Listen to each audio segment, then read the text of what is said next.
ഭ്രാന്താണോ ദേവു നിനക്ക്? നിനക്ക് സ്നേഹിക്കാനായി തെമ്മാടിയല്ലാതെ വേറെ ആരെയും കിട്ടിയില്ലേ? ദേ ഗീതു, എൻ്റെ ദേവേട്ടനെ തെമ്മാടി എന്ന് വിളിച്ചാലുണ്ടല്ലോ. പിന്നെ മനക്കിലെ ദേവദത്തൻ തെമ്മാടിയല്ലാതെ പിന്നെ ആരാ? ഈ നാട്ടിൽ തല്ലുണ്ടാക്കാത്ത ഒരു ദിവസം അയാൾക്കുണ്ടോ? കള്ളും കുടിക്കും. പോരെ? പോരാ. നീ എന്തൊക്കെ പറഞ്ഞാലും എനിക്ക് എൻ്റെ ദേവേട്ടനെ ഇഷ്ടം. വാംശി, മേലെപ്പാട്ട് ശങ്കരമേനോൻ എന്ന നിന്റെ അച്ഛൻ നിന്നെ അയാൾക്ക് കെട്ടിച്ചു കൊടുക്കോ? ഇല്ല. ഒന്നാമതേ അങ്ങേർക്ക് അവനെ കണ്ടുകൂടാ. നിന്റെ ഏട്ടനെ ഒരിക്കൽ പെരുമാറി വിട്ടത് ദത്തനല്ലേ? സ്വന്തം ഏട്ടനെ തല്ലി വശം കെടുത്തിയവനെ പ്രേമിക്കാൻ നടക്കുന്നവള്. നീ എന്ത് കണ്ടിട്ടാ ദേവു ഇങ്ങനെ? ഒരു നിമിഷം ദേവു അവളെ നോക്കി. ദേവേട്ടൻ എല്ലാവർക്കും തെമ്മാടിയാണ്. എന്നാൽ എനിക്ക് എൻ്റെ മാനം രക്ഷിച്ചവനാണ്. അറിയോ നിനക്ക്? ഞാൻ +2 പഠിക്കുന്ന സമയത്ത് വൈകിട്ട് അമ്പലത്തിൽ നിന്ന് വരുമ്പോൾ ഉത്സവത്തിന് വന്ന ചില തമിഴന്മാർ എന്നെ കയറി പിടിച്ചു.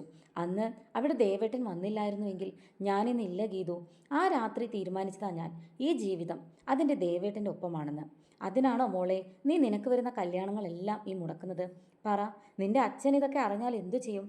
അതൊക്കെ പോട്ടെ, നീ ഈ പറയുന്ന ദേവേട്ടൻ നിന്റെ സ്നേഹം കാണുന്നുണ്ടോ?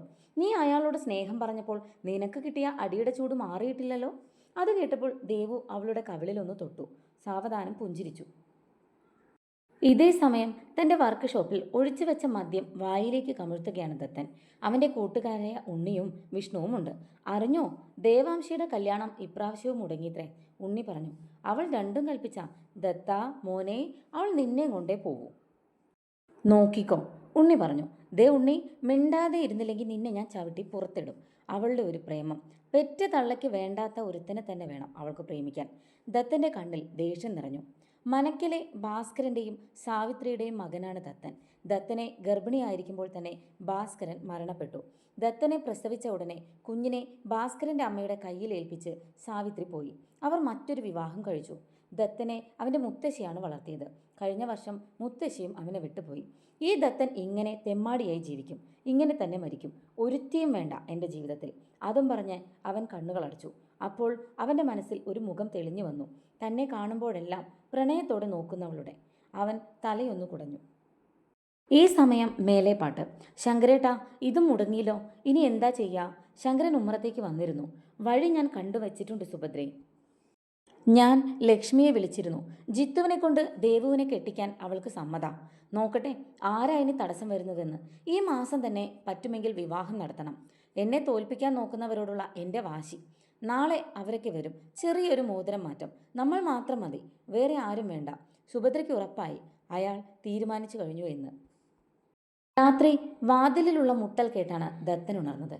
സമയം 1:15. പുറത്താണെങ്കിൽ നല്ല മഴയും. ആരാണ് ഈ സമയം? അവൻ ഉമ്മറത്തേക്ക് നടന്നു. വാതിൽ തുറന്നപ്പോൾ നനഞ്ഞു കുളിച്ച് ദേവു നിൽക്കുന്നു. നീയോ? നീ എന്താ ഈ നേരത്ത്? ദേവു പൊട്ടിക്കരഞ്ഞു.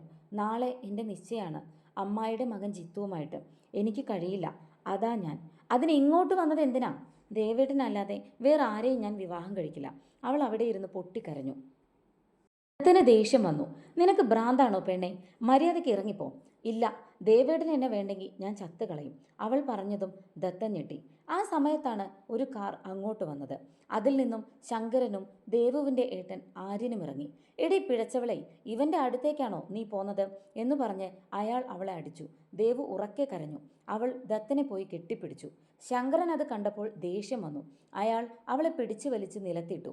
എന്നിട്ട് തൻ്റെ അരയിൽ നിന്നും ബെൽറ്റൂരി നിർത്താതെ അടിച്ചു. ഓരോ അടിയിലും അവൾ ദേവേട്ട എന്ന് ആർത്ത് കരഞ്ഞു. ദത്തൻ നടുങ്ങിപ്പോയി. തനിക്ക് വേണ്ടി ഒരുത്തി അടികൊള്ളുന്നു. പ്രാണൻ പോകുന്ന വേദനയിലും തന്നെ വിളിക്കുന്നു. അവന് ദേഷ്യം നിയന്ത്രിക്കാനായില്ല. പെട്ടെന്ന് തന്നെ അവൻ ആ ബെൽറ്റിൽ കയറി പിടിച്ചു. തൊട്ടു പോകരുത് ഇവളെ. ഇനി ഇവളെ അടിച്ചാൽ പ്രായം ഞാൻ മറക്കും. എൻ്റെ മകളെ ഞാൻ ചിലപ്പോൾ കൊല്ലും.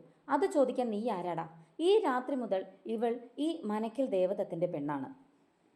അതും പറഞ്ഞ് അവൻ അവളെ ചേർത്ത് പിടിച്ചു. ശങ്കരൻ ദേവുവിന് നേരെ തിരിഞ്ഞു.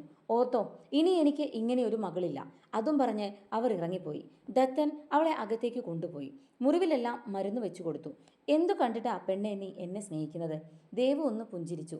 അറിയില്ല, എനിക്കിഷ്ടാണ്. ദത്തൻ അവളെ ചേർത്ത് പിടിച്ചു.